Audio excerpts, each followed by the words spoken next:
The tragedy of Nigeria began in 1986 when we did the structural adjustment program.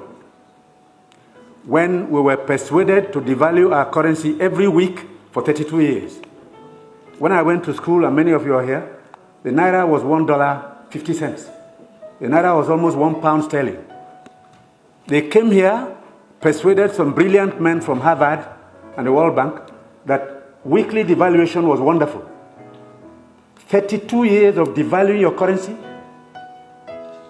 until we hit 527.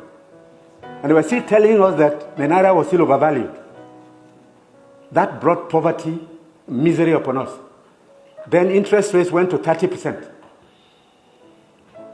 So nobody could build a factory, start a farm, produce anything, or create jobs.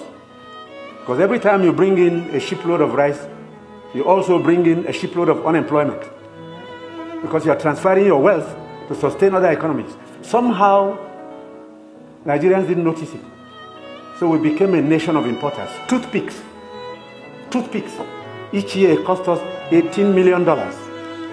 Importing toothpicks. Tomato paste, $400 million. So you talked about tomatoes now. One basket in town now is less than 2,000 naira. The farmers are losing money because the processors don't have enough funds to set up factories. They are going to do tomato paste. It's food-grade stainless steel. You can't just use anything because you'll be putting poison in people's stomachs. 2 factories have started off. I believe by the middle of next year, we can comfortably tell importers of tomato paste to stop.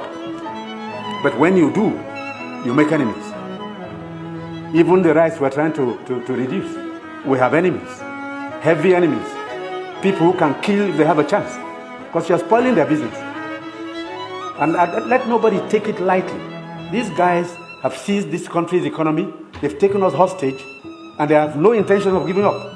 Because this is a huge market, a very sweet market, and they have taken control. And I'm saying it because I have been in this business for 41 years and I can tell you some history. Audu Aderonmu is here.